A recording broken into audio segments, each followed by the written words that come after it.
All right, let's talk about the law of attraction. But for right now, let's just forget all the magical, mystical stuff you might have heard. We're going to look at this as a practical, mechanical system, a system that anyone can learn to use. So let's dive right in. Here's the big question, isn't it? The one that so many people get stuck on. You see some people who just seem to effortlessly attract success, while others, who maybe even believe in the law of attraction, are still struggling. What's the deal? Why does it work for some and not for others? Well, that's the exact puzzle we're going to solve today. And this right here, this is a feeling I think we can all relate to at some point. Our source for this explainer, Ajay Mishra, shares his own story of being stuck in a really toxic job. His bosses, his coworkers, everything was negative. And eventually, as he says, he became one of the most negative people there. It's a huge challenge, right? How are you supposed to stay positive when your environment is just constantly dragging you down? And that question leads us directly to the solution. The key is to completely change how you see this. Stop treating the law of attraction like it's some kind of magic spell and start seeing it for what it is, a machine. It's an unbiased universal system. You know, like gravity. It's always on, always working, and it follows a clear set of rules, whether you believe in them or not. So first things first, let's get our terms straight. A manifestation, what is that really? It's not the act of wishing. It's simply the outcome. It's the tangible result that shows up in your life. The new job, the better health, the dream house. It's the end product. So if manifestation is the outcome, then the law of attraction is the system that delivers it. Think of it like a cosmic delivery service. It's totally neutral. It doesn't care if you're a good person, a bad person, or if you even believe it exists.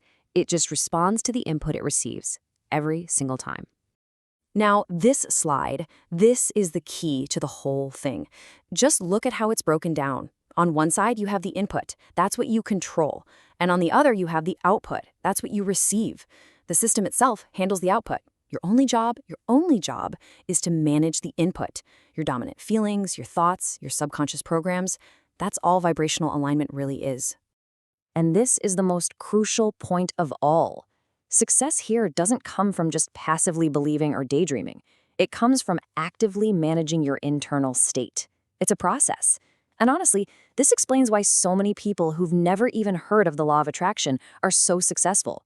They're just unconsciously following the rules of the system already. Okay, so if it's all about controlling the input, how do you actually do that? Well, let's open up the vibrational toolkit. These are practical daily habits you can start using right away. It all starts with these 3 basic habits. First, get clear. I mean, crystal clear. Write down exactly what you want. Second, get aligned. This one is huge. Don't just visualize your goal. You have to feel the emotions of already having it. And third, get consistent. Practice every single day. Like the saying goes, digging one deep well is way more powerful than digging 10 shallow ones. But okay, what about that toxic work environment we talked about? How do you handle that? The key is to consciously manage your focus. Make a decision to just disengage from the gossip and negative chatter. Stop complaining about your boss or your job. When negativity starts swirling around you, just internally pivot your thoughts back to your own positive goals. You're essentially starving the negativity of your attention. Now, even with all the right habits, a lot of us are still carrying around old emotional baggage. Anger, frustration, anxiety. You can't build a beautiful new house on a cluttered foundation. Before you can build, you gotta clear the ground. Just like the source material says, these chronic negative emotions, they act like static on a radio, and they just disrupt the signal that you're trying to send out. If your dominant feeling all day is frustration, well, the system can only respond by bringing you more things to be frustrated about. So releasing these blocks isn't just a nice idea, it's absolutely essential. So here's a super powerful 4-step exercise to help with that, and you can aim it at anyone you have resentment towards, including yourself. Step 1 is about taking responsibility. You just say, "I'm sorry," for any pain or judgment you've been holding on to. Step 2 is to humbly ask for forgiveness. Say, "Please forgive me for holding on to all this negativity." And remember, this isn't really about the other person, this is about you. It's about you finally releasing your own burden. Step 3 is where you shift the energy to gratitude. You say, "Thank you." Thank the situation for the lessons it taught you, for the strength it gave you, and for the chance to finally let it all go. And finally, step 4, you seal the release with love. Just say, "I love you." You're sending healing energy to the situation and, most importantly, back to yourself. This simple process can literally dissolve the emotional blocks that have been holding you back.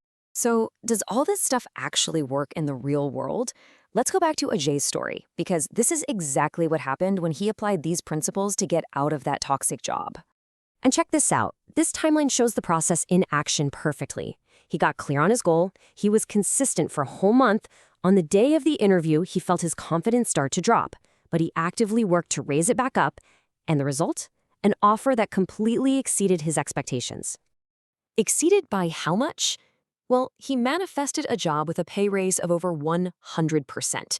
He asked to double his salary, and the company came back and offered him even more, plus a better position than the one he even applied for. But this is the detail that really shows you the power of this system.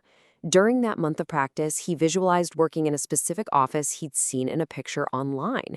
And what happened? As the quote says, when he started the new job, they put him on the 4th floor, in an office with the exact same interior he'd been visualizing. How wild is that? Now, this isn't just some nice story. It's a blueprint. It's a roadmap. So the real question now is, how do you make this system start working for you?